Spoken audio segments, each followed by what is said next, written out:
Hello বন্ধুরা, good morning সবাইকে। কেমন আছো তোমরা? আশা করছি অনেক ভালো আছো, সুস্থ আছো। আর আমরা কিন্তু খুব বেশি ভালো নেই। কেন ভালো নেই ভিডিওটা পুরো দেখলেই বুঝতে পারবে যে কেন ভালো নেই। ঠিক আছে, তো দেখো বাইরে এত রোদ উঠেছে, খুব রোদ উঠেছে, কিন্তু কড়া রোদ একদম।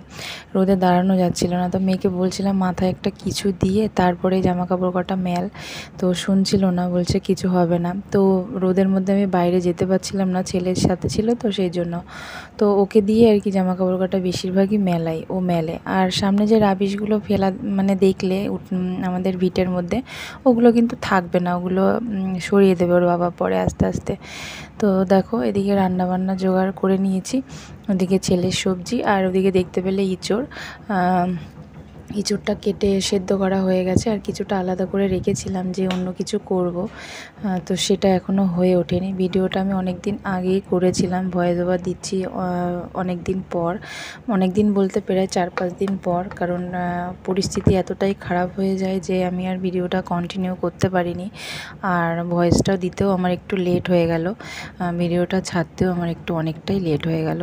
তো যাই হোক, কিছু করার নেই, রান্নাবান্না ওদিকে সব করে নিয়েছি। করার পরে গিয়েছিলাম আমাদের পাশে একটা রাধাকৃষ্ণর কীর্তন হয়েছিল, তো সেখানে গিয়েছিলাম, সেখান থেকে প্রসাদ খেয়েছিলাম। তো রান্নাবান্না সম্পূর্ণই ধরা রয়েছে, কারণ মেয়ে আমি খাইনি, শুধু ওর বাবা খেয়েছে।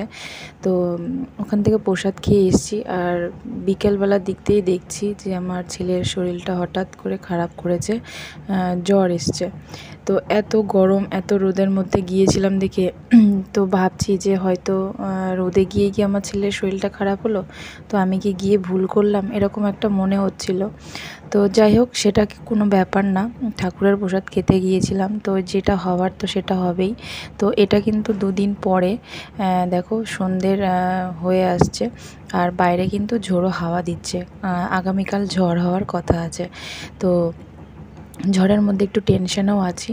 আর আমার ছেলে দেখো এখন একটু সুস্থ আছে, 2 দিন কিন্তু খুব শরীর খারাপ গেছে, তো তখন কোনো ভিডিও আমি করতে পারিনি। আসলে ওর না মায়ের দয়ে উঠেছে, সেই জন্য ওর খুবই কষ্ট পেয়েছে, আর এখনও পাচ্ছে। মোটামুটি এখন সুস্থ আছে, খুব এখনও যে ভালো আছে তা কিন্তু না, এখনও একটু শরীরটা খারাপ আছে। আসলে এগুলো হয়ে যাওয়ার পরে তো শরীর খুব দুর্বল হয়ে যায়। তো ওকে ডাক্তার দেখিয়েছি, দেখো মুখ থেকে সমানে লালা পড়ছে, কারণ ওর মুখের ভিতরে পুরো ভরে গেছে, কিছু খেতে পারছে না আমার ছেলেটা, খুব কষ্ট পাচ্ছে জানো না। গার থেকে ওর মুখের মধ্যে হয়েছে, সেটাতে কষ্ট পাচ্ছে আরও বেশি এখন, যেহেতু কিছু খেতে পারছে না, মুখের লালাটা পর্যন্ত গিলতে পারছে না, এত কষ্ট হচ্ছে। তো ওর কষ্ট দেখে জানো না আমরা সবাই মিলেই কষ্ট পাচ্ছি, ওর বাবা, আমি।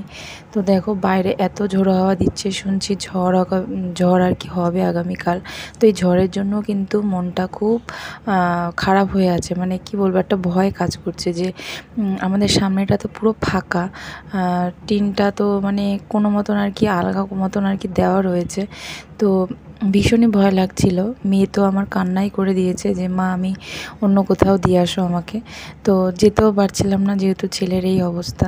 তো দেখো ছেলে এখন একটু ঘুমোচ্ছে, অনেক কষ্ট করে ওকে ঘুম পাড়াতে হচ্ছে, আর কিছুতেই কিছু খাচ্ছে না, ঠিক আছে।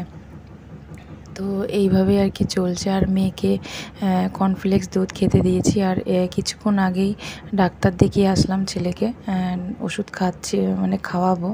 আর এই দেখো ওর বাবা বাড়িতে ছিল, ওর বাবা করে দিল চা, দুধ চা। আমাদের দুধ চা সচরাচর খাওয়া হয় না, তোর বাবা মনে হলো তাই ওর বাবা করলো। তো দুধ চা আর বিস্কুট দিয়ে দিয়েছে, মানে সন্ধেবেলা এটাই আর কি খাচ্ছি। কি খাবো, কিছু তো সেরকম খাওয়ার মতন অবস্থাতেও নেই, আর খেতেও নেই। তো মেয়ে নিয়ে বেশি সমস্যা, মেয়েকে কি খেতে দেবো, তার জন্য মেয়ে দুধ কর্নফ্লেক্সটাই আর কি খাচ্ছে। তো এই দেখো এত ওষুধ দিয়েছে, আর এই মলমটা দিয়েছে ওকে মাখানোর জন্য, তো ওকে মাখানো হচ্ছে।